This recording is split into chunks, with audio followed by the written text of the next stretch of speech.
Shalom, bien-aimés dans le Seigneur, de partout où vous nous suivez, nous vous saluons dans le nom de notre précieux Seigneur Jésus-Christ. Nous souhaitons la bienvenue à tous ceux qui sont en ligne, Maman Gertrude, Papa Jacob, Maman Wiva, Pasteur Jean-Claude Ndagano. Nous vous saluons dans le précieux nom de Jésus-Christ, Maman Guiki. Que Dieu vous bénisse d'être fidèle. Bonsoir Pierrot, Moulenda, Alexandro. Que le Seigneur vous bénisse. Merci d'être là, présent à ces programmes merveilleux d'études bibliques que nous sommes en train de faire. Par la grâce de Dieu, nous évoluons et nous recevons les messages des uns et des autres et nous rendons grâce à Dieu de ce que les réponses sont positives, les réactions des uns et des autres nous bénissent. Et chaque fois que vous avez une question, une préoccupation en rapport avec ce que nous avons enseigné ou une question particulière, n'hésitez pas. N'hésitez pas de la poser et afin que nous puissions apporter plus d'éclaircissement afin d'aider les enfants de Dieu à grandir, à approfondir les Écritures. Alors aujourd'hui, nous commençons comme promis l'étude du chapitre 4. Nous avons fini les messages de Jésus-Christ aux églises. Et là, nous commençons le chapitre 4. Le chapitre 4 qui va nous amener à l'étude des événements qui vont se succéder jusqu'au retour de Christ. Comment cela va se passer? Est-ce que l'Église sera enlevée avant la persécution, la tribulation ou après la tribulation? Comment se passeront les 1000 ans? Christ reviendra combien de fois? Que veut dire la première venue de Christ, la deuxième venue, les saints, les 24 vieillards? Nous allons essayer de répondre à toutes ces questions, excusez-moi, par la grâce du Seigneur. Nous allons essayer d'y répondre et je crois que le livre d'Apocalypse est un livre assez spécial pour moi, assez spécial pour l'Église. Malheureusement, à cause de beaucoup d'interprétations ici et là, nous n'avons pas su apporter, comment dire, les réponses comme il se doit par rapport à beaucoup et la confusion a été grande. Mais aujourd'hui, le Seigneur nous permet de venir et d'enseigner là-dessus. Alors, je vous prie d'être vraiment attentifs. Surtout, n'hésitez pas à poser des questions parce que vos questions nous permettent effectivement d'insister sur les points importants. Bonsoir Mehdi, Lupini. Partagez la vidéo pour que les autres se joignent à nous, à ces programmes. Nous prions, Seigneur, nous bénissons ton nom pour cette nouvelle étape que nous commençons dans cet enseignement. Parle-nous, visite-nous, communique-nous selon ta sagesse et ton intelligence, au nom de Jésus. Amen. Partagez, invitez les amis, partagez. Alors, je vais lire le chapitre 4 en entièreté. C'est du verset 1 au verset 11. Je lis au nom du Seigneur. Après cela, j'ai regardé et voici une porte ouverte dans le ciel. La première voix que j'avais entendue, comme le son d'une trompette et qui me parlait, dit, « Monte ici et je te ferai voir ce qui doit arriver dans la suite. » Aussitôt, je fus ravi en esprit et voici, il y avait un trône dans le ciel. Et sur ces trônes, quelqu'un était assis. Celui qui était assis avait l'aspect d'une pierre de jaspe et de sardoine. Et le trône était environné d'un arc-en-ciel semblable à de l'émeraude. Autour du trône, j'ai vu 24 trônes et sur ces trônes, 24 vieillards assis revêtus de vêtements blancs et sur leur tête des couronnes d'or. Du trône sortent des éclairs, des voix et des tonnerres. Devant le trône brûlent 7 lampes ardentes qui sont les 7 esprits de Dieu. Il y a encore devant le trône comme une mer des verres semblable à des cristals. Au milieu du trône et autour du trône, il y a 4 êtres vivants remplis d'yeux devant et derrière. Le premier être vivant est semblable à un lion. Le second être vivant est semblable à un veau. Le troisième être vivant a la face d'un homme Et le quatrième être vivant est semblable à un aigle qui vole. Les 4 êtres vivants ont chacun 6 ailes et ils sont remplis Dieu tout autour et au-dedans. Ils ne cessent de dire jour et nuit, Saint, Saint, Saint est le Seigneur Dieu, le Tout-Puissant, qui était, qui est et qui vient. Quand les êtres vivants rendent gloire et honneur et action de grâce à celui qui est assis sur le trône, à celui qui vit au siècle de siècle, les 24 vieillards se prosternent devant celui qui est assis sur le trône et ils adorent celui qui vit au siècle de siècle et ils jettent leur couronne devant le trône en disant, tu es digne, notre Seigneur et notre Dieu, de recevoir la gloire et l'honneur et la puissance, car tu as créé toutes choses et c'est par ta volonté qu'elles existent et qu'elles ont été créées. Amen. Merci. Partagez la vidéo, partagez. Ici, nous sommes au chapitre 4. Le chapitre 1, le chapitre 2, le chapitre 3 de Apocalypse, le Seigneur se révèle à Jésus-Christ, se révèle à Jean-Baptiste. Et vous allez comprendre, je vais insister sur quelques faits importants pour la compréhension de ces textes. Jésus-Christ se présente à Jean-Baptiste et il lui dit, je me révèle à toi, je te donne la révélation, c'est moi. Je parle à mon Église pour les choses qui sont arrivées, pour les choses qui sont et pour les choses qui sont à venir.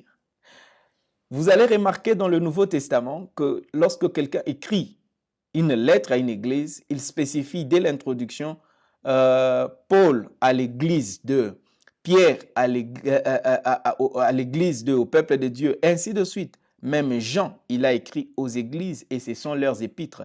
Mais ici, c'est l'apôtre Paul, l'apôtre Jean qui écrit, mais ce n'est pas lui qui veut édifier l'église, mais c'est le Seigneur qui parle à l'église. Qui parle à l'église. Donc, Jean est le messager et l'intermédiaire pour que Dieu parle directement. Et il se révèle à Jean. Le premier chapitre, le deuxième chapitre, le troisième chapitre, les seigneurs, au premier chapitre, il se révèle à Jean et il s'est fait connaître d'une manière particulière comme ça n'a jamais été dans les Écritures.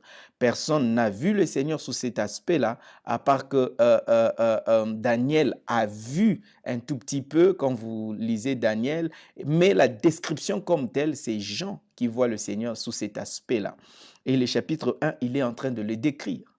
Mais quand vous entrez maintenant au chapitre 2 et 3, les seigneurs donnent des messages aux églises, aux 7 églises. Et nous avons eu longuement à expliquer sur ça. Si vous voulez connaître encore davantage, vous n'avez qu'à rentrer en arrière et revoir toutes les leçons. C'est téléchargé sur notre chaîne YouTube. Vous pouvez revoir toutes les lettres de Jésus-Christ aux églises. Et il parle aux églises et il donne des instructions. Et nous verrons plus tard l'importance de ces lettres-là aux églises. Il prépare son église pour son retour. Toutes les lettres aux églises, c'est pour que l'église se tienne prête à son retour. Que l'église ne manque pas. Il prévient l'église dans ces lettres-là des persécutions qui l'attendent, de temps difficiles qui viendront, mais il lui demande d'être ferme. Et au chapitre 4 maintenant, tout ce qui s'est passé au chapitre 1, 2 et 3, Jean était sur la terre et il a une vision ouverte. Une vision ouverte. Et il écrivait. Maintenant, au chapitre 4, il y a quelque chose qui se passe. Il dit bien après cela. Après quoi? Après ces révélations qu'il a reçues. Après que le Seigneur se soit révélé à lui, soit présenté à lui. Après qu'il ait reçu les lettres à écrire aux églises. Après cela, il voit maintenant, il dit, je regardais et voici une porte était ouverte dans les ciels. La première voix que j'avais entendue, comme le son d'une trompette et qui me parlait, dit, monte ici et je te ferai voir ce qui doit arriver dans la suite. Alors, par rapport aux interprétations bibliques, beaucoup ont conclu directement que quand il dit à Jean montre ici, ça représente que l'âge de l'Église a pris fin et maintenant le fait que Jean monte au ciel, c'est que ça représente l'enlèvement de l'Église et tout ce qui se passe à partir du chapitre 4 jusqu'à la fin, l'Église n'est pas présente. Et quand moi j'étudie les Écritures, je ne trouve pas de preuve pour ça. Je ne trouve pas de preuve biblique qui certifie que le fait qu'on ait dit à Jean de monter, ça représente l'Église qui est enlevée. Cela n'est pas le cas. Pourquoi? Parce que Jean est seul. Or, lorsque l'Église sera enlevée, le monde verra. Et il n'y a aucun témoignage des personnes qui voient Jean monter. Et ici, on parle d'une porte qui est ouverte pour que Jean entre par cette porte-là. Mais l'enlèvement de l'Église se fera par l'apparition de Jésus-Christ dans les airs. Les morts ressusciteront et nous qui serons vivants, nous irons avec Christ. Et ici, il n'y a pas apparition de Jésus-Christ dans les airs pour prendre Jean. Donc, l'interprétation qui dit que ça représente l'enlèvement de l'Église n'est pas tellement prouvée.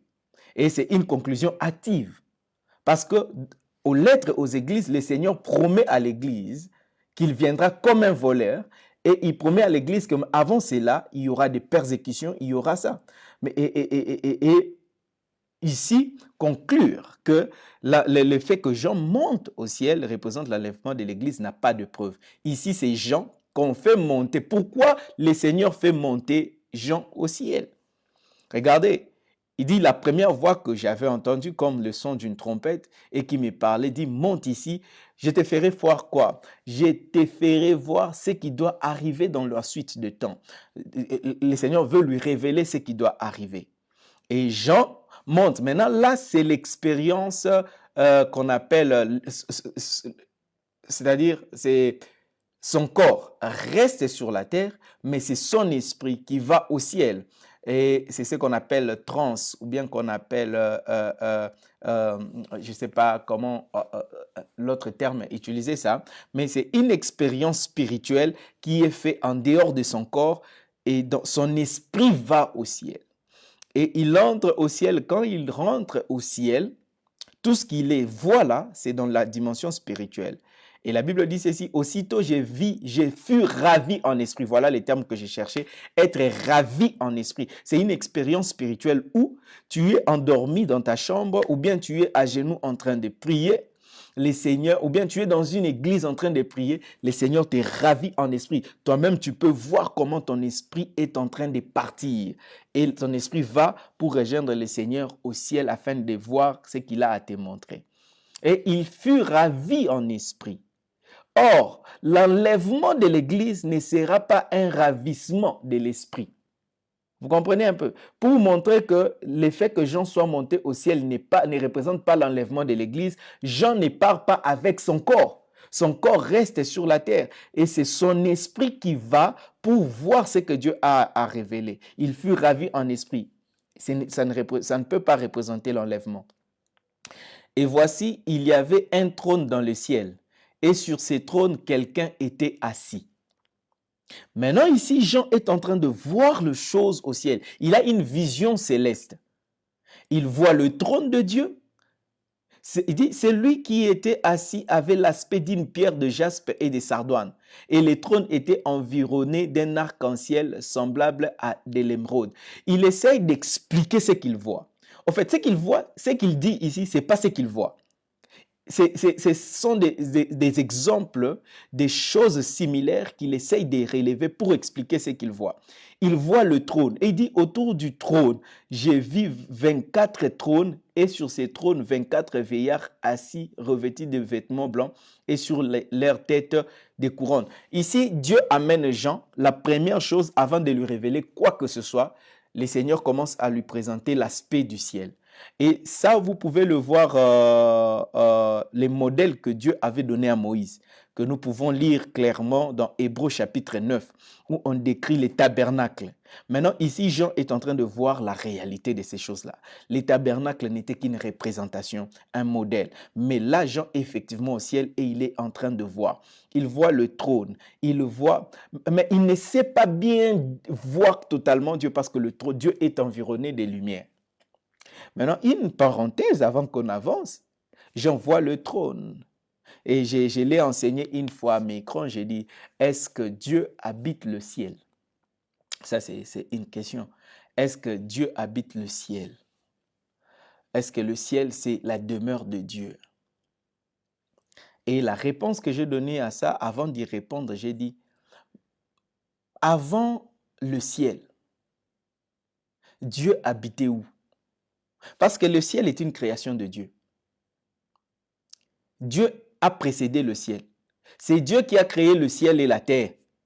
Mais avant que le ciel ne soit créé, avant que la terre ne soit créée, Dieu habitait où? Parce que dans Genèse 1, la Bible dit, au commencement, Dieu créa les cieux et la terre. Si Dieu a créé le ciel, Dieu a créé la terre, c'est-à-dire le ciel n'est pas l'habitation de Dieu. La terre non plus n'est pas l'habitation de Dieu. Parce que Dieu les a créés. Maintenant, avant qu'il crée le ciel et la terre, il habitait où? Il habitait là où la Bible dit une lumière inaccessible. Dieu habite dans Dieu. Parce qu'il est tout. Et tout est en lui. Tout est en lui. Et tout, il est tout à la fois. Donc Dieu habite en Dieu. Une lumière inaccessible. Et personne ne peut atteindre cette lumière-là. Personne ne peut arriver à la demeure de Dieu.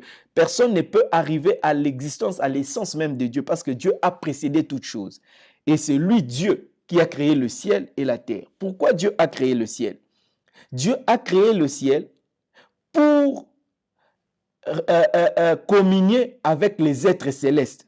C'est un lieu. Le ciel est un lieu où Dieu trouve le temps, le moment de pouvoir communier avec les êtres célestes.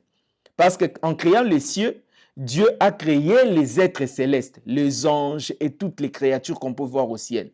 Et en créant la terre, il a créé la terre pour les hommes. Et la terre était le lieu où Dieu communiait avec les hommes. C'est pourquoi dans les jardins d'Éden, les seigneurs venaient de temps en temps pour visiter l'homme, pour communier avec l'homme. Et c'est comme ça aussi au ciel, de temps en temps, Dieu apparaît au ciel pour communier avec les êtres célestes. Mais Dieu habite en Dieu. Il est au-delà du ciel. Il est au-delà de tout. Vous comprenez? C'est comme ça, le jour où le diable a voulu s'asseoir sur ces trônes-là, il n'a pas combattu contre Dieu, mais il a combattu contre les anges. Michael et ses anges ont combattu contre le diable.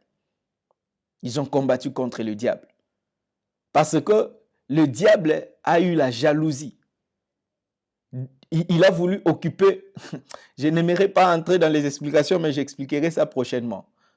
Comment est-ce que le diable a voulu occuper le trône? Le trône qui était là, et le diable ayant la connaissance que Dieu habite dans l'éternité, Dieu habite dans Dieu. Et le trône, c'était le trône de Dieu. Lorsque Dieu venait pour communier avec les êtres célestes, c'est sur ces trônes-là qu'il s'asseyait et il communiait avec eux et il pouvait partir. Mais sa gloire restait sur ces trônes. Et le diable se disait, ah, comment nous on peut être là, mais cette personne vient et il part. Pourquoi ne permettrait-il pas que moi je m'asseye carrément sur ces trônes-là, que je dirige le ciel? Parce que le diable avait compris, il a dit, ah, comment est-ce que nous on reste ici, il vient, il part. Pourquoi ne me laisserait-il pas occuper carrément ces trônes ici et par lui maintenant il peut me communiquer des choses et puis moi je peux communiquer. Et c'est cette gloire de plus que le diable voulait.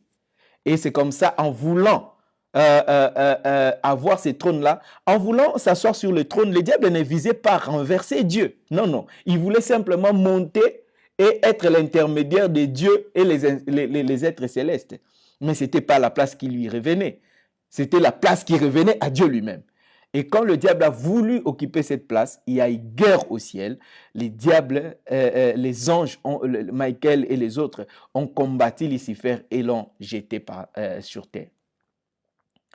Alors, ce que Jean est en train de voir là, Dieu lui a permis de monter et il est là, il voit cette lumière, cette gloire qui environne le trône, qu'il ne peut pas très bien expliquer parce que personne ne peut voir Dieu. Et il explique quelque chose, il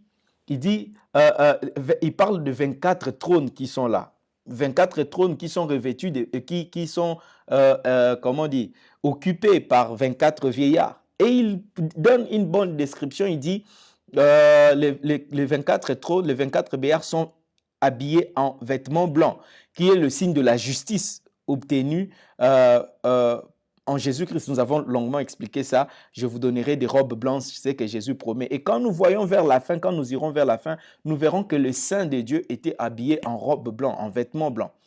Et quand nous voyons ça avec des couronnes, sur la tête, ce sont les seuls êtres qui ont des couronnes. Et Jésus-Christ, quand il parle aux églises, il dit, je te donnerai la couronne. C'est lui qui vaincra, je lui donnerai la couronne. Mais c'est lui qui va échouer, j'ôterai sa couronne de sa tête. Alors, quand on parle des vêtements et des couronnes, directement, on peut nécessairement conclure que les 24 vieillards en soi, ce ne sont pas des êtres célestes, mais ce sont des êtres terrestres qui ont été élevés au ciel et Dieu les a habillés en habits blancs de justice et leur a donné la récompense qui sont des trônes. Parce qu'à part les 24 vieillards, les autres êtres spirituels au ciel n'ont pas de couronne parce que ce sont des êtres célestes. Mais les êtres terrestres qui ont été récompensés par Dieu sont là. Et on peut conclure que les 24 vieillards sont la représentation ou bien l'image de 24 patriarches d'Israël et les 12 apôtres, ce qui fait 24, qui est le signe des Juifs et de la nation juive et de l'Église qui est, comment dire, honoré, couronné par Dieu dans sa présence. C'est la représentation, c'est une des conclusions qu'on peut tirer, que le 24 vieillards représente les patriarches d'Israël et les 12 apôtres qui représentent l'Église. Et ça forme le 24 qui sont là sur le trône, sur des trônes que Dieu leur a donnés et des couronnes que Dieu leur a données comme récompense. On peut conclure comme ça. Mais l'image globale est que Jean est en train, on est ici au chapitre 4, c'est simplement la présentation du ciel. Il ne lui parle pas de choses à venir, il ne lui parle pas de choses passées, il ne lui parle pas de choses présentes, mais ça c'est une connaissance, une prise de connaissance du lieu céleste. Jean est en train de prendre connaissance de ce qui se passe au ciel. Et il voit du trône sortent des éclairs, de voix, des tonnerres, devant le trône, 7 lampes ardentes qui sont les 7 esprits de Dieu. Vous voyez, les 7 esprits de Dieu, nous avons dit, ça ne veut pas dire que Dieu a 7 esprits, mais c'est la plénitude de Dieu. Et il dit, les premiers êtres vivants semblables, il voit maintenant, il dit, il y a encore devant le trône comme une mer de verre semblable à du cristal au milieu du trône et autour du trône. Il y a 4 êtres vivants remplis Dieu et devant et derrière. Le premier être vivant est semblable à un lion. Le second être vivant semblable à un veau. Le troisième être vivant a la face d'un homme. Et le quatrième être vivant est semblable à un aigle qui vole. Les 4 êtres vivants ont chacun 6 ailes et ils sont remplis Dieu tout autour et au-dedans. Ils ne cessent de dire jour et nuit, Saint, Saint, Saint, est le Seigneur Dieu, le Tout-Puissant qui était, qui est et qui vient. En fait, si vous regardez dans la Bible, vous faites une étude complète de la Bible, vous verrez qu'il n'y a que 3 personnes qui ont une telle vision du ciel. Il y a Ézéchiel au chapitre 1 et au chapitre 10. Il y a Ésaïe au chapitre 6. Ce sont le 3. Donc, il y a Ésaïe, il y a Ézéchiel et puis il y a Jean qui ont la vision du ciel. C'est comme ça, quand vous lisez Ézéchiel, vous allez voir au chapitre 10 que Ézéchiel parle de 4 êtres vivants également. Et curieusement, quand vous lisez Ézéchiel qui parle de 4 êtres vivants, mais il ne parle pas de 24 vieillards. Ézéchiel n'a pas vu le 24 vieillards. Ésaïe non plus n'a pas vu de 24 vieillards. Pourquoi? Ça nous montre effectivement les 2 dispensations. Et ils ont vu le ciel avant la résurrection de Jésus-Christ. Jean voit le ciel après la résurrection de Jésus-Christ.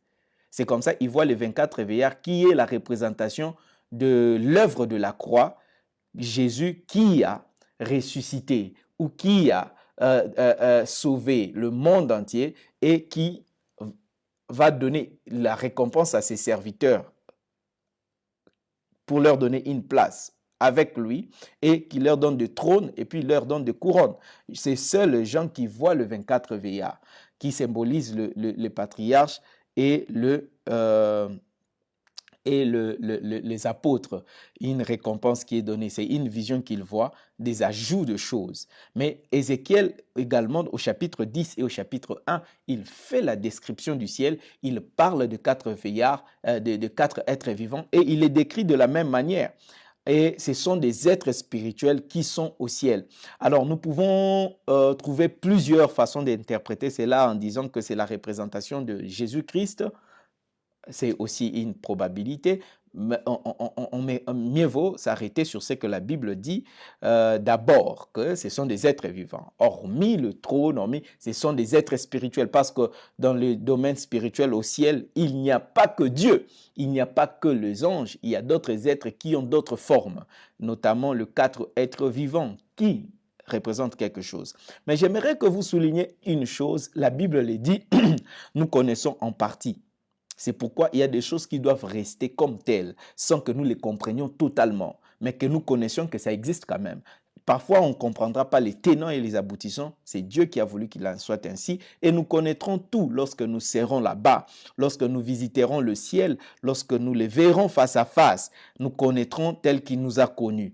Vous comprenez? Mais pour le moment, la connaissance, elle est limitée. C'est pourquoi aucun homme ne peut s'élever pour dire qu'il a toute la connaissance des Écritures, toute l'interprétation qu'il faut. Tout ce que nous sommes en train de dire ici, ce ne sont que de parties. Et je crois que cette partie que je suis en train de vous communiquer vous aidera aussi à découvrir une autre partie, et cela fera en sorte que dans l'Église, nous avons la complémentarité de la vérité. Et une autre chose, c'est que la révélation de Dieu, elle est progressive. Dans les temps passés, il se peut que quelqu'un vienne interpréter et aller peut-être au-delà de ce qui lui était révélé, voulant tout expliquer, et il a expliqué certaines choses avec des erreurs. De telle sorte qu'aujourd'hui, quand on apporte d'autres révélations, ça ne fait que compléter ce qu'il y avait et enlever certaines erreurs. Mais souvent, dans les milieux chrétiens, les gens, beaucoup de pasteurs, une fois il a enseigné une chose, il ne veut plus qu'on corrige même la petite erreur qu'il fait, comme si corriger une des erreurs d'interprétation mettrait en doute tous ses enseignements. Non, je suis d'accord que dans ce que j'enseigne, je peux dire quelque chose au-delà de ce que le Seigneur m'a montré, simplement par la logique. Et puis, ça peut sembler aussi normal. Mais après un temps, quelqu'un vient de recevoir une révélation de Dieu qui corrige ça. Je suis prêt à accepter cela et de corriger, d'ajouter sur ce qu'il y avait. C'est parfois l'humilité qui manque dans l'Église, de telle sorte que les gens tiennent dans leur position. Et ça, c'est ce qui a été à la base de plusieurs courants religieux et de plusieurs courants théologiques. Parce que souvent, les gens défendent cela comme de thèses et ils se basent sur ça. Non, chaque enfant de Dieu, chaque serviteur de Dieu doit se dire que je connais en partie. Et le Seigneur me donne d'enseigner et il me révèle aussi une partie. Je regarde ce que les autres ont dit. Je complète, et ce que je n'ai pas, je laisserai aussi les autres qui viendront dans les siècles à venir ou dans les années à venir compléter cela, et je recevrai cela. Si je dis quelque chose qui n'est pas correct, demain que quelqu'un me révèle et que je trouve que cela est vrai, je dois me plier parce que la gloire revient au Seigneur. Amen. Alors, il dit, les 24 vieillards se prosternent devant celui qui est assis sur le trône et euh, euh, euh, ils adorent et jettent leur couronne devant le trône en disant, tu es digne, notre Seigneur et notre Dieu, de recevoir la gloire, l'honneur, la puissance, car tu as créé toutes choses et c'est par ta volonté qu'elles existent et qu'elles ont été créées. Alors, il y a une chose que j'aimerais souligner ici. Lorsque Jean reçoit la révélation, là, il est au ciel. Pourquoi, personnellement, je me suis donné le pouvoir ou l'autorité de pouvoir parler de ces choses, d'enseigner sur les livres d'Apocalypse? Moi aussi, c'était un livre qui ne m'intéressait pas beaucoup parce que j'ai trouvé complexe. Et je connais un ami qui a fait l'exchatologie, qui explique beaucoup de choses. Alors, beaucoup de choses sont logiques et normales et tout ça. Alors, je ne m'intéressais pas, je me soumettais juste à accepter ce que les autres enseignaient. Mais le jour où le Seigneur a commencé à m'interpeller, il dit, ah, mais même quand on t'enseigne quelque chose, tu dois aller chercher dans les Écritures. Tu dois aller chercher dans les Écritures. Alors, je lisais, mais il y avait des choses qui ne donnaient pas sens par rapport à ce qui m'a été enseigné. Et j'ai commencé à étudier ces livres en fond, demander, poser des questions à Dieu. Je disais à Dieu, Seigneur, je veux connaître réellement. Parce que tu m'as appelé pour enseigner, je dois connaître. Et même si je ne dois pas les enseigner, mais je dois connaître parce que c'est pour mon bien. Et le Seigneur a commencé à m'amener dans les expériences. Alors, La première expérience que je vais partager avec vous, c'est la première fois que Dieu m'a permis de visiter le ciel. Vous allez constater que lorsque Ésaïe donne sa description du ciel, il y a des éléments qui manquent. Il ne voit pas les 24 veillards. Il y a des choses qu'il dit parce que c'est ce que le Seigneur lui permet de voir. Ézéchiel de même, il voit des choses, il décrit ce qu'il voit. Et Jean aussi, il ne peut décrire que ce qu'il voit et il essaye de trouver des mots pour les dire. Alors, une fois, c'est vers les années 2004 et 2005, nous avions une retraite, j'étais à cette époque-là à la chorale une de la résurrection, mon église où j'ai grandi, que dirige mon pasteur, le pasteur Dominique Ngoy, mon père. Et cette église-là, on avait une retraite. Alors, quand on a organisé cette retraite-là, pendant ces années-là, 2004, 2005, j'avais une telle soif de Dieu. Je voulais connaître Dieu. Je m'étais confié à Dieu à un autre niveau. J'ai prié le Seigneur, révèle-toi à moi. Je veux te connaître. Et c'est l'époque où j'ai écrit beaucoup de chansons. Toutes les chansons que j'ai publiées dans mon album que j'ai intitulé J'aime Jésus, c'était la période où j'étais tombé amoureux du Seigneur. Et je lui écrivais des chants et tout ça. Et je voulais connaître. Et nous sommes allés dans cette retraite-là. Quand nous sommes arrivés, on nous avait dit à la retraite que nous devions arriver à 22 heures. Disons à 21 heures. Je suis arrivé à 20 les dirigeants avaient insisté que personne ne vienne en retard. Je suis arrivé à 21 heures et je n'ai trouvé personne. Alors que ces jours-là, même à la maison, je crois qu'on n'avait pas préparé, il n'y avait pas la nourriture. Je suis parti affamé. Et j'arrive là, il n'y a personne. J'étais tellement énervé que je m'étais dit, bon, je vais rentrer à la maison. Comment moi je peux tout arrêter? Peut-être à la maison, il y aurait eu un dernier, comment dire, Nzombo le soir. Moi, je laisse tout ça, je viens ici et puis personne n'est là. J'ai pris mes bagages, je suis sorti du lieu de la retraite parce que je n'avais trouvé aucune personne de la chorale. Je suis sorti, j'ai commencé à partir. L'esprit en chemin me dit, c'est les premiers arrivés qui boivent de l'eau pure.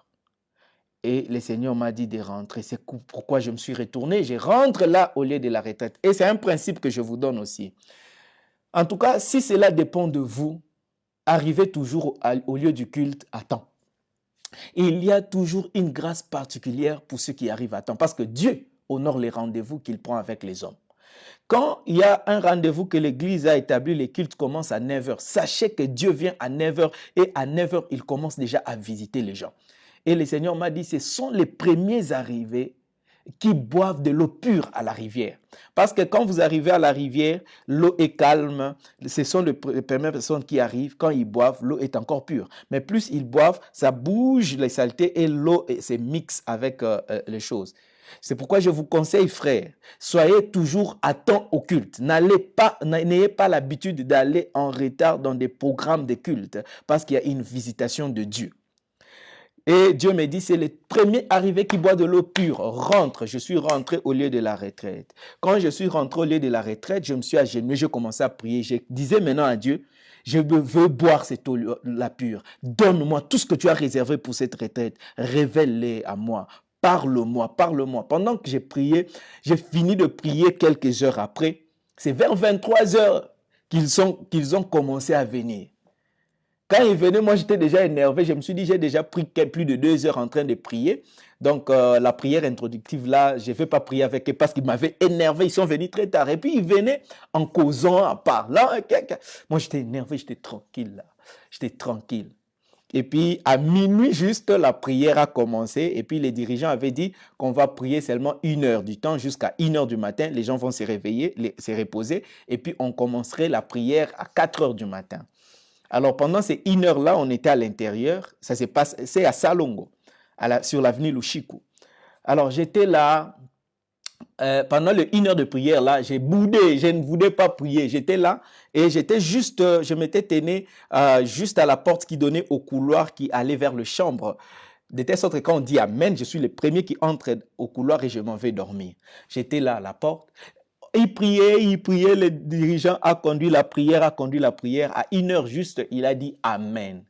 Quand il a dit Amen, je voulais entrer au couloir, l'esprit m'a arrêté. Il a dit non, ce n'est pas fini, vous devez continuer à prier.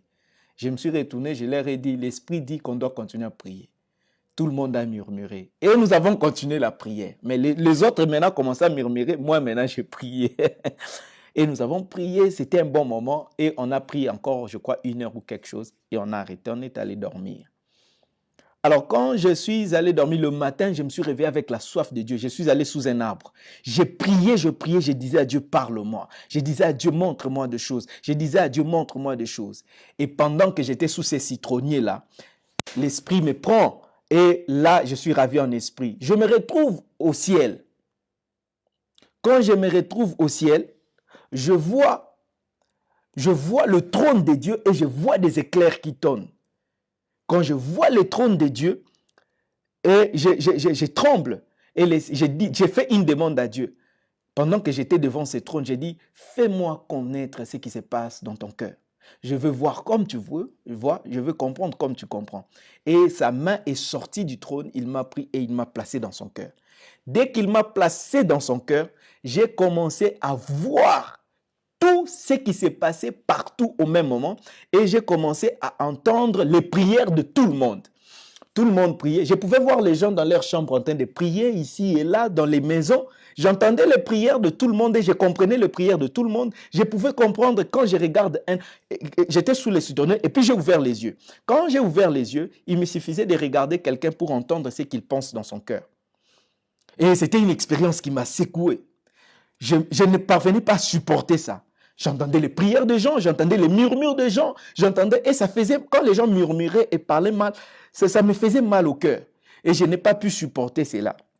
J'ai voulu aller dormir et puis l'un des dirigeants m'a dit, Thuram, est-ce que tu peux m'aider à m'acheter le Coca-Cola? J'ai dit oui, c'était la sœur Karine Ilunga. J'ai pris la bouteille de Coca-Cola, je suis sorti pour aller acheter le Coca-Cola. Pendant que j'allais acheter le Coca-Cola, pendant que j'étais là-bas, maintenant ma vision s'est focalisée sur ce qui s'est passé à la retraite. J'étais sur l'avenue, mais je voyais tout ce qui s'est passé là. Les gens étaient par groupe et ils étaient en train de dire des choses qui n'étaient pas bonnes. Moi, je voyais et j'entendais tout ça. Et du coup, je ne supportais pas ça. J'ai acheté le coca. J'ai dit, quand je rentre, je vais aller dans ma chambre dormir pour ne pas entendre ces choses. Les gens qui sont dans la présence de Dieu, il y a d'autres qui étaient en train de parler du mal des autres. Il y a des hommes je voyais les péchés des gens, je voyais les choses. Et pendant que je suis rentré, j'ai déposé la bouteille. En entrant dans la chambre, j'ai lancé un cri. Je n'ai pas pu supporter. La gloire de Dieu est descendue dans ces lieux-là. La maison s'est mise à trembler. Et dans cette maison, il y avait d'autres personnes qui étaient sur l'étage dans une retraite. Ils ont senti les secousses. Ils sont descendus en bas. Quand ils sont descendus, pendant que j'ai pleuré, j'ai crié, j'ai vu tout le monde s'agenouiller et tout le monde commençait à pleurer dans cette retraite-là. Je ne sais pas exactement ce que j'avais dit. Les gens commençaient à pleurer et ça a pris du temps. Quand je me suis calmé, je suis resté tranquille, les gens ont commencé à venir auprès de moi demander pardon. Non, j'ai fait ça. Ils ont commencé parce qu'ils sentaient la présence et la gloire de Dieu, la confession. C'est pourquoi lorsque la présence de Dieu vient, les gens eux-mêmes se rendent conscients de leurs péchés et se répandent. C'est pourquoi l'Église, nous devons chercher la présence de Dieu et que la présence de Dieu nous visite. Et ces jours-là, c'était glorieux. Mais ça, c'était la deuxième expérience que je fasse du ciel. La première expérience que j'ai faite du ciel, c'était vers les années 2002, 2001, lorsque le Seigneur m'a appelé au ministère. Nous étions dans une retraite avec mes amis, 2001-2002. Nous étions dans une retraite, je me suis vu au ciel. Quand je suis vu au ciel, la même scène que j'avais vue la deuxième fois. Le trône de Dieu était là. Et j'entrais dans la salle du trône. Pendant que j'étais en train d'avancer, j'ai vu de loin mes amis qui étaient assis sur une longue table. On avait servi à manger. Il y avait de la nourriture. C'était une fête là. Et ils avaient une place. C'était au ciel. Le trône de Dieu était là. Il y avait des éclairs. Et maintenant, en entrant au ciel, j'avançais dans la direction de mes amis pour m'asseoir avec eux sur la table afin de manger et de boire. Pendant que j'avançais, il y a quelqu'un qui est venu derrière moi. Il m'a tenu l'épaule. Il m'a dit, Thuram. Je me suis retourné. C'était un ange de Dieu. Il me dit, ta place n'est pas là-bas. Alors que je me dirigeais pour fêter avec les autres, il m'a dit, Thuram, ta place n'est pas là-bas. Et il m'a dit, viens, je vais te montrer ta place. Il m'a pris et il m'a conduit devant le coffre de l'alliance de Dieu. Ce qui est décrit dans les livres d'Exode. Quand je vois le coffre de l'Alliance, l'arche de l'Alliance, quand je vois l'arche de l'Alliance, et puis l'ange me dit, agenouille-toi là. Je m'agenouille et il me dit, ta place, c'est là. Les larmes ont coulé de mes yeux au ciel. J'ai dit, Seigneur, les autres sont en train de se réjouir, de manger et de boire. Pourquoi tu ne me permets pas aussi que j'aille manger là-bas? Tu me laisses ici. Il me dit, tu rames, toi, ta place, c'est ici. Reste à genoux et prie. Et quand je suis sorti de cette vision-là, le Seigneur a commencé à me parler que c'est mon appel. Je ne suis pas appelé à vivre comme tout le monde, à manger, boire comme tout le monde, à chercher à gagner la vie comme tout le monde, mais que je devais rester là, à les servir. Que je devais... Et ce sont les deux grandes expériences que j'ai faites du ciel. Et maintenant, plus j'avançais dans les choses de Dieu, un jour, pendant que j'étais en Inde, j'ai prié le Seigneur, parce que les choses ici d'Apocalypse commençaient à me tourmenter, et le Seigneur vient me visiter, et il m'explique maintenant la succession des événements de l'Apocalypse et tout ce qui se passe, de telle sorte qu'aujourd'hui, je viens vous expliquer. Regardez très bien au verset, l'homme ne peut partager que ce qu'il a reçu. Et je partage ce que j'ai reçu du Seigneur. Regardez au verset 8. Le verset 8, il dit, « Les 4 êtres vivants ont chacun 6 ailes, et ils sont remplis Dieu tout autour et au-dedans. Ils ne cessent de dire jour et nuit, Saint, Saint, Saint, et le Seigneur Dieu, le Tout-Puissant. » Il commence à dire, qui était, qui est et qui vient. Qui était, qui est et qui vient. Ici maintenant, c'est une révélation que Jean reçoit de Dieu afin qu'il discerne maintenant le chose qui était, le chose qui est et qui vient. Tout est en Dieu. Comme je l'avais dit la fois passée, dans le domaine surnaturel, le temps n'est pas linéaire comme nous. Le passé, le présent, le futur, tout est là.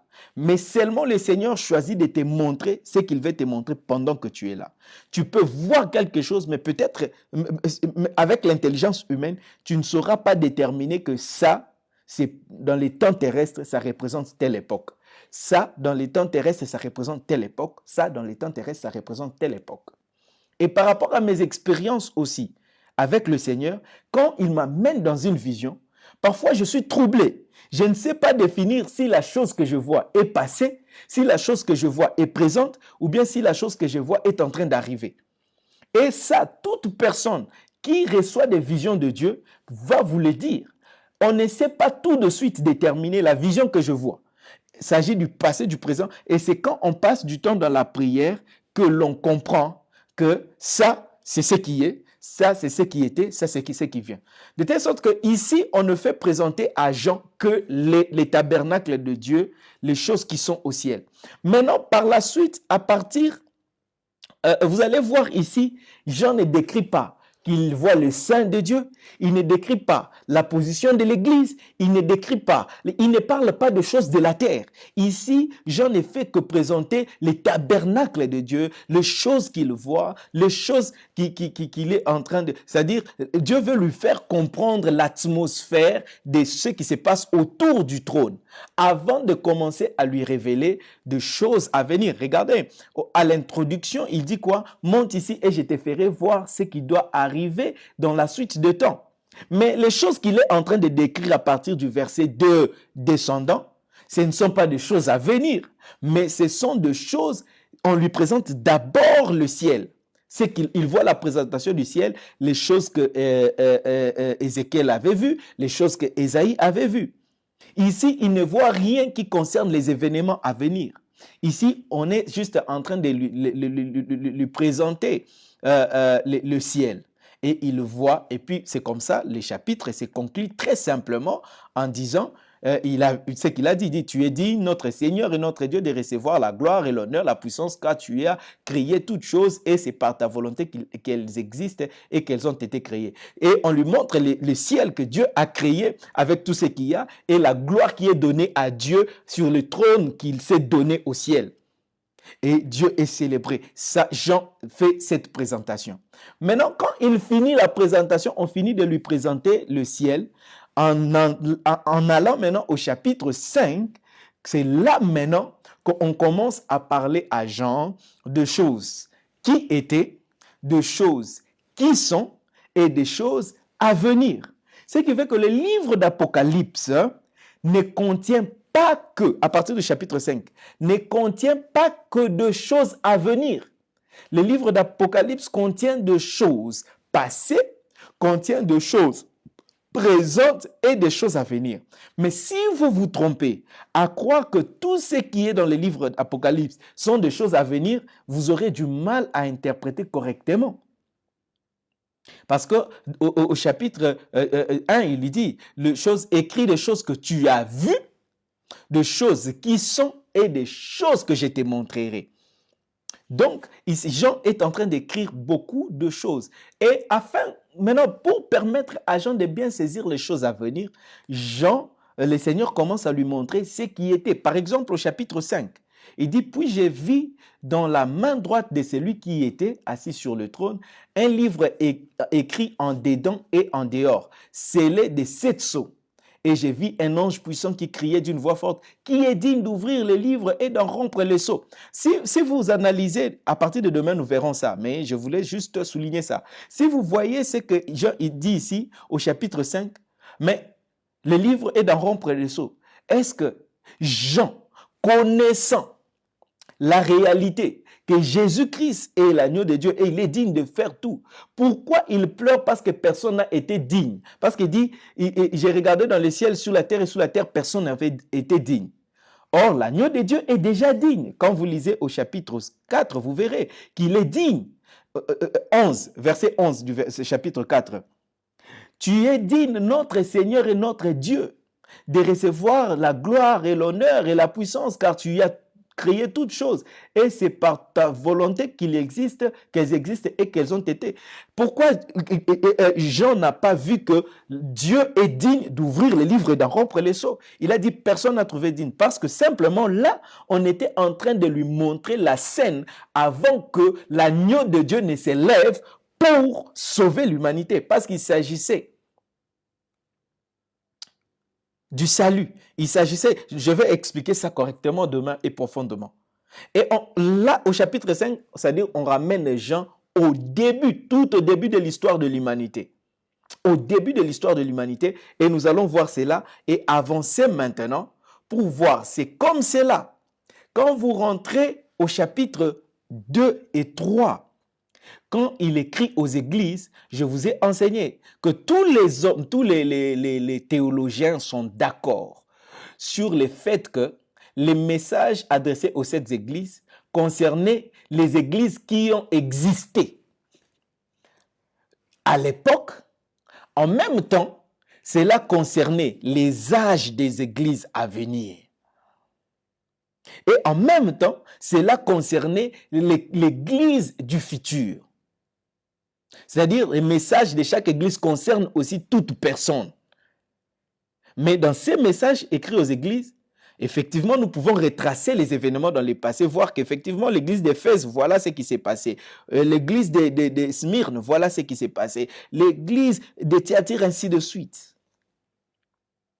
De Pergame, de Sardes, de Philadelphie et de Laodicée. Ce sont des choses, on peut le retracer dans les temps. C'est pourquoi on peut maintenant aller décrire ce que Jean parle ici, prendre, représenter ce que les gens voient représente l'empire romain, l'empire médo-perse, l'empire ainsi de suite, babylonien. On peut voir ça dans les temps. Et les choses que Jean voit, il y a des choses qui ont déjà existé, qui sont passées, et il y a des choses qui sont à venir. Et il y a des choses qui sont présentes.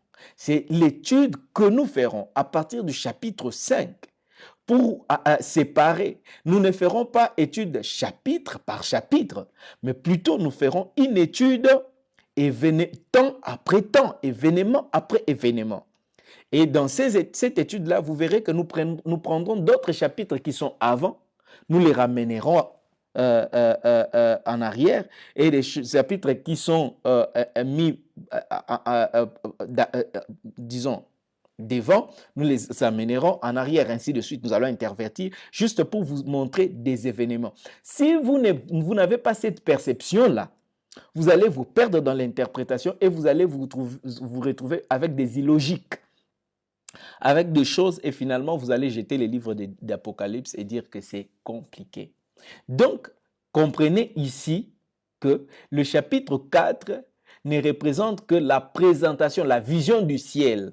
Jean, ce n'est pas l'Église qui est enlevée, c'est Jean qui est emmené au ciel en esprit, pas physiquement.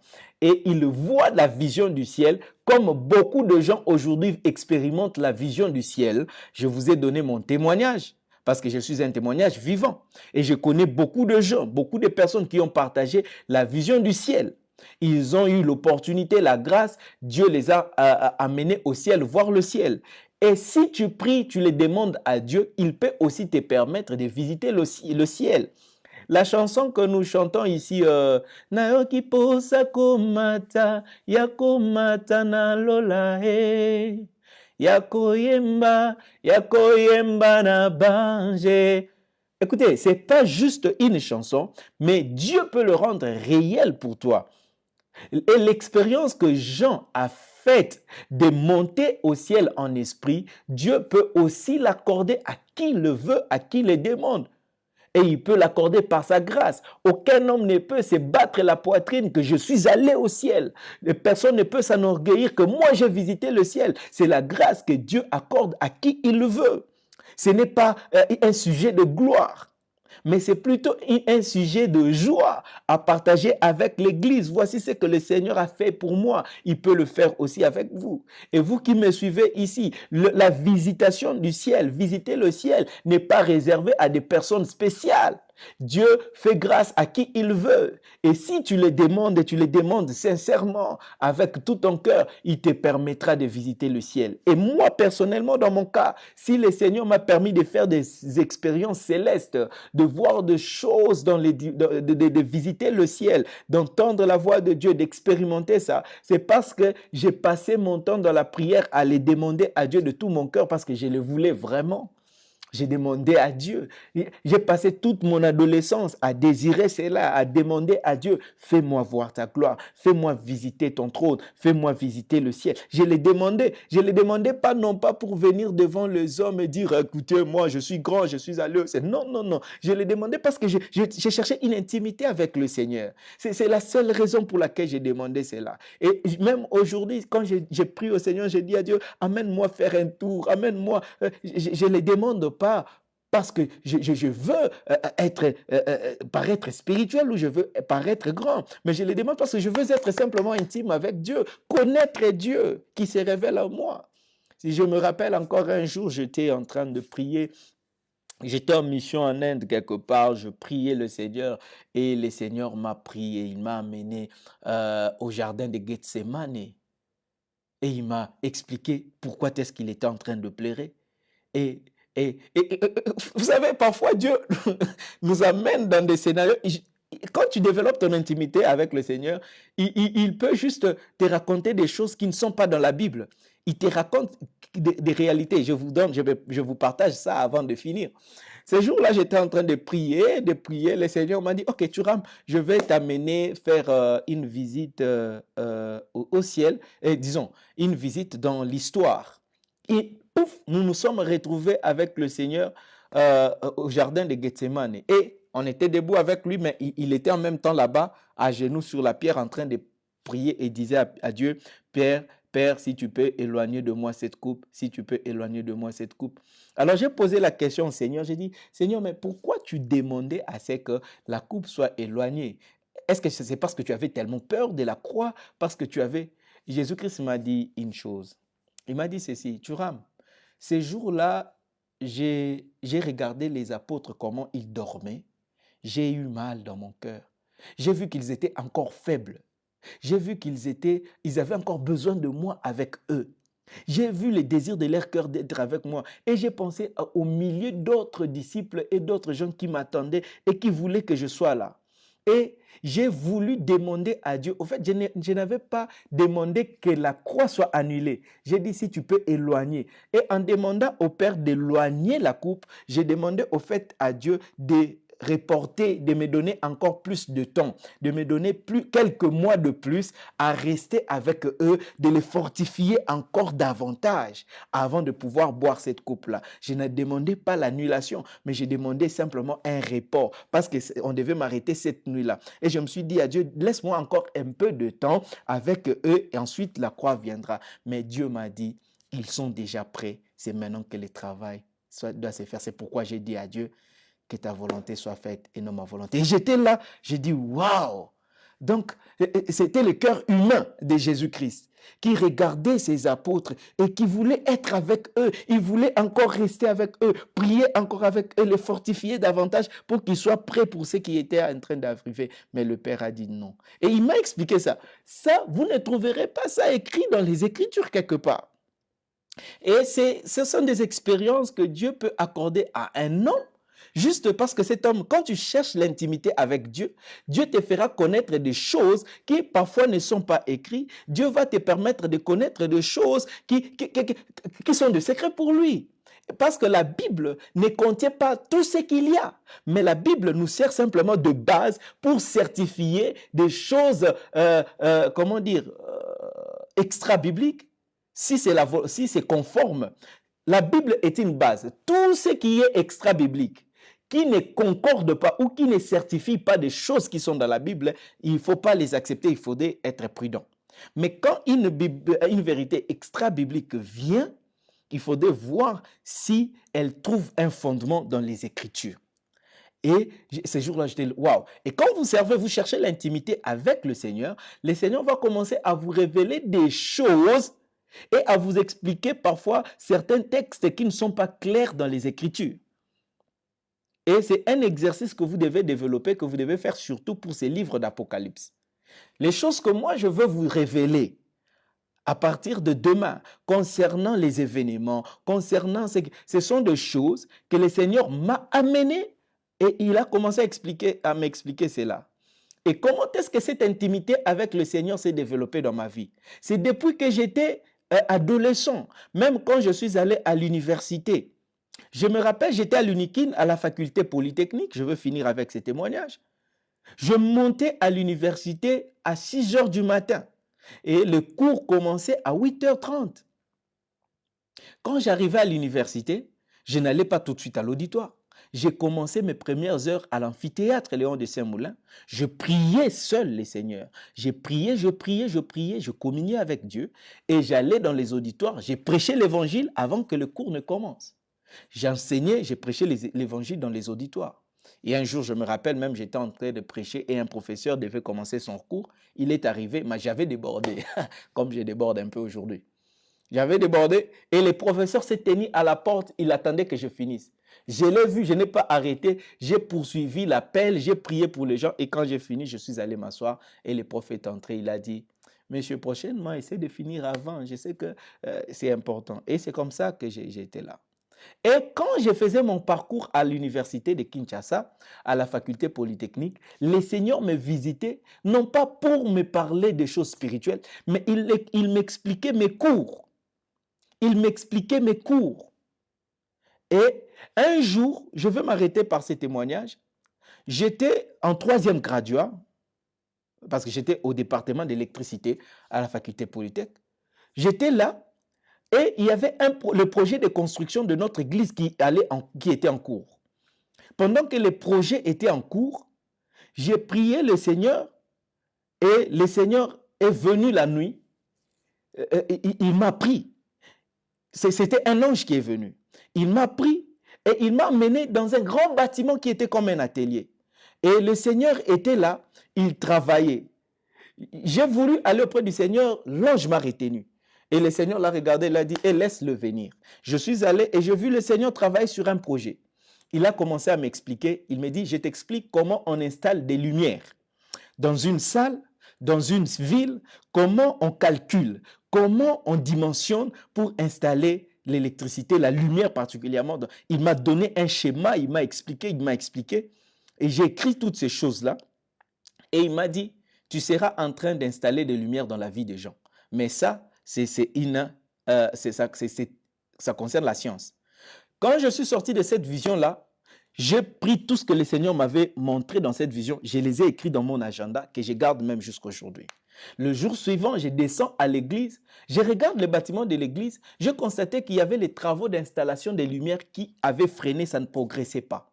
J'ai approché un ingénieur, je lui ai dit, mais pourquoi vous ne finissez pas l'installation des lumières? Il dit, on ne sait pas au fait comment installer ça, on essaie de réfléchir pour trouver la bonne formule et comment dimensionner, calculer, installer les lumières dans ces grands bâtiments. Alors, je l'ai laissé, je suis parti, et puis du coup, le Seigneur m'a rappelé la vision. Je suis allé voir mon pasteur, le pasteur Dominique, je lui ai dit, j'ai vu les ingénieurs bloqués dans l'installation là-bas. Mais moi, j'ai une formule que je peux leur proposer. J'explique cela au pasteur. Le pasteur dit, OK, je vais parler aux ingénieurs pour que tu les rejoignes dans leur équipe pour faire ça. Et le pasteur oublie que c'est moi qui lui avais dit ça. Il dit aux ingénieurs, les ingénieurs maintenant sont venus quelques jours après lui dire, on a quelques problèmes ici, on ne parvient pas à savoir. Le pasteur leur dit, non, il y a quelqu'un qui était venu me voir qu'il a la solution. Mais il avait oublié que c'était moi. Et le jour suivant, j'ai vu les ingénieurs, j'ai dit, j'avais vu le pasteur parce que j'ai constaté que vous avez un problème. Et puis ils me disent, oui, le pasteur nous avait dit qu'elle l'avait vu avec la solution. Ils appellent le pasteur au téléphone, il était au Canada, le pasteur confirme, oui, c'était Thuram. Et je suis allé travailler avec les ingénieurs. Je leur ai présenté cette formule que le Seigneur m'a montrée dans la vision. J'ai expliqué sur un tableau, je me rappelle ces jours-là, j'avais mis un tableau, j'ai expliqué aux ingénieurs. Et tout le monde ne sait pas très bien. Et nous avons commencé, j'ai installé ces systèmes-là. Ce qui fait que les systèmes, les lumières qui sont actuellement, quand vous entrez dans les temples de la résurrection, les bâtiments de la résurrection, ces schémas-là des lumières qui sont au-dessus et tout le reste, c'est moi qui ai conçu ça. Et c'est moi qui ai installé ça par la formule que le Seigneur m'avait donnée dans une vision. Et je l'avais maîtrisé et j'ai installé tout ça. Cela faisait que les autres ne parvenaient pas à bien comprendre les schémas. Ce qui fait que chaque fois que je n'étais pas là, ils essayaient de faire, il y avait des coups-sur-coups. Il fallait que je vienne pour faire moi-même. Je faisais et on a fini complètement, on a installé. Même plus tard, pour faire la maintenance, ils sont venus vers moi pour que je leur explique les schémas et j'ai fait les schémas et j'ai donné aux responsables. Ce qui fait que si vous allez aux ingénieurs qui travaillent aujourd'hui à la résurrection, ils vous diront, avec tout ce qu'on a travaillé.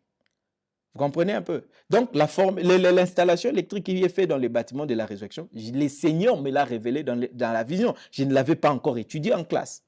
Les calculs de dimensionnement et même les calculs de dimensionnement de la cabine qui est installée à la résurrection. La cabine qui prend en charge l'électricité de ces bâtiments-là. C'est moi qui ai fait les calculs. C'est moi qui ai fait tous les dimensionnements. Parce que le Seigneur me l'a révélé la nuit. Donc, c'est depuis les humanités. J'en parle pourquoi? Pour vous montrer là où l'intimité avec le Seigneur peut vous amener. Quelqu'un qui vit dans l'intimité avec Dieu, Dieu va lui expliquer des choses qui n'ont pas simplement les choses spirituelles, même les choses matérielles. Il va commencer à t'expliquer la science. Dieu peut t'expliquer comment tu peux bien faire les affaires. Dieu peut t'expliquer comment tu peux bien faire quoi que ce soit. Il peut t'expliquer. Quand tu vis en intimité avec le Seigneur, il est impossible d'échouer. Oui, Dieu est un ingénieur, Dieu est un médecin, Dieu est un commerçant, Dieu, et il est tout. Et il peut apprendre à un médecin comme des méthodes nouvelles de chirurgie. Il peut apprendre, il peut t'enseigner de nouvelles méthodes pour faire les affaires, une nouvelle formule. Il peut te l'inspirer. Dieu est celui qui donne la science. Alors, si tu développes ta communion avec le Seigneur, ton intimité avec le Seigneur, il va commencer à te parler de ce que tu dois faire. Une fois, Dieu m'a parlé d'une formule que je garde jusqu'à aujourd'hui. Il m'a parlé il m'avait expliqué comment fabriquer un produit. Il m'a donné les intras et tout ce qu'il y a. Je les avais écrits dans mon agenda. Et jusqu'à aujourd'hui, je garde cette formule-là. comment fabriquer ces produits-là que je ne veux pas dire. Dans les jours à venir, quand j'aurai suffisamment de moyens, je vais acheter les instruments qu'il faut, les matériels, et je vais fabriquer ces produits-là. Ça m'a été inspiré dans la prière. Bien aimé, aujourd'hui, je suis venu parce que au chapitre 4 d'Apocalypse, Dieu prend Jean en esprit pour lui faire visiter le ciel et lui montrer des choses. Il peut le faire aussi avec toi si tu développes ton intimité avec lui. Si tu cherches sa présence pour juste être avec lui, il te rendra bon, il te rendra excellent. C'est pourquoi partout où je passe, partout où je suis, quand je me mets à faire quelque chose, je le fais comme si je l'ai étudié à l'école. Parfois, les gens ne savent pas, ne comprennent pas mon intelligence que j'ai. Même quand, je vous donne un exemple, les affiches que vous voyez de mes écrans, les affiches que vous voyez de mes écrans que nous publions, je les conçois moi-même. Je n'ai pas fait l'infographie, mais je les fais moi-même. C'est cette technique, les lives que vous suivez avec tous les écrits qui sont là, qui écrivent, et les logos que j'ai mis là, et tout ça, je les fais moi-même. Et je maîtrise un peu la science. Pourquoi? Parce que Dieu me permet, me donne cette capacité-là. Il est l'esprit d'intelligence. Il va vous ouvrir l'intelligence. Il est impossible de devenir intime avec Dieu et ne pas devenir intelligent et sage. Frère, à partir d'aujourd'hui, j'aimerais que tu prennes le Dieu, le Dieu que nous prions et que tu cherches de vivre en intimité avec lui dans la crainte. Tu verras, il te montrera des choses cachées, il t'enseignera le voie, le chemin de la vie. Et tu deviendras un homme important, peu importe les domaines dans lesquels tu es. Et même les peu d'anglais que je parle aujourd'hui, ce n'est pas parce que j'ai fait des cours d'anglais. Ce n'est pas parce que le Seigneur m'en a juste rendu capable. Je prie que mon Dieu, que cette onction tombe aussi sur vous. Prions le Seigneur. Dieu, je prie pour mes frères et sœurs qui me suivent ce soir. Tu t'es révélé à Jean, tu lui as parlé, il a écrit, et tu l'as mené au ciel pour faire une expérience merveilleuse. De voir le ciel, de voir les êtres célestes, de voir le trône, de voir comment on est en train de te louer au ciel. Père, je prie aujourd'hui parce que tu m'as rendu capable, tu m'as permis de visiter le ciel. Tu m'as permis de voir le ciel, de voir ton trône, de connaître les mystères de ta gloire. Je prie pour toute personne qui me suit ce soir et qui me suit au travers de ces programmes. Père, accorde à chacun la capacité de te voir. Accorde à chacun la capacité de visiter le ciel, de voir cette gloire. Permets à chacun de développer son intimité avec toi, car la Bible déclare que le vouloir et le faire vient de toi. Accorde cela à mon frère. C'est ainsi que nous serons puissants, c'est ainsi que nous serons relevant pour ce monde ici qui attend la révélation du Fils de Dieu. Merci Seigneur de distinguer ton peuple par une sagesse et une intelligence particulière. Fais-les par ta grâce, fais-les par ta puissance. Au nom de Jésus, nous avons prié. Amen. Bien-aimés, merci d'avoir suivi. C'était juste cette introduction-là. Et c'était aujourd'hui, c'est jeudi, donc c'est fini pour cette semaine. À partir du dimanche, à 21h, nous sommes là dimanche, lundi, mardi, mercredi, jeudi, à partir de 21h. Nous allons commencer maintenant à voir les événements. C'est que Jean va maintenant, ce qui sera présenté à Jean. Ne manque pas à ces programmes-là parce que tu connaîtras beaucoup de choses, tu découvriras beaucoup de choses qui vont te faire du bien et qui vont t'ouvrir encore l'intelligence. Et ça va te pousser à développer ton intimité avec Dieu. Ça va te pousser à connaître des révélations. Et je prierai le Seigneur que pendant tous ces temps ici, que toute personne qui me suit, qu'il ait le privilège de visiter le ciel. Que Dieu t'accorde le privilège de visiter le ciel. De visiter le ciel, que cela soit ton partage. Donc, demain, nous allons nous retrouver à partir de 23h30 pour notre programme de Nuit de Miracle à Mécran, à la base. Donc, nous allons nous retrouver demain pour la Nuit de Miracle où nous prions pour nos vies, nous prions pour nos familles, nous prions pour tout ce que nous entreprenons, nous intercédons pour l'œuvre de Dieu, nous sommes intercédants. C'est donc le vendredi de 23h jusqu'au matin. Et puis, les samedis, nous nous reposons après cette nuit de prière. Et les dimanches, nous reprenons à partir de 21h heure de Kinshasa pour notre programme d'enseignement. Que le Seigneur vous bénisse. Visitez notre site internet www.meicron.org Et là, dans le site, vous verrez nos activités et on y attache certaines de nos vidéos et vous allez notamment voir l'option de bénir l'œuvre de Dieu, de contribuer à l'œuvre de Dieu au travers de PayPal. PayPal, c'est ce qui permet de faire des transactions financières en ligne. Donc, vous pouvez déposer votre don pour la mission évangélique internationale Roi des Nations afin de soutenir la mission que nous faisons dans le monde entier. Je crois que le Seigneur vous permettra de faire selon vos moyens. Donc, si vous ne savez pas utiliser PayPal, vous pouvez toujours nous contacter pour savoir par quels moyens vous pouvez bénir l'œuvre de Dieu, vous pouvez participer à la mission pour sauver les âmes et pour la gloire de notre Dieu. Merci d'avoir suivi. Que la paix de Dieu soit avec vous. Bon week-end à vous tous et nous allons nous retrouver demain pour la nuit de miracle et nous allons nous retrouver le dimanche pour continuer notre programme. À très bientôt. Bye bye.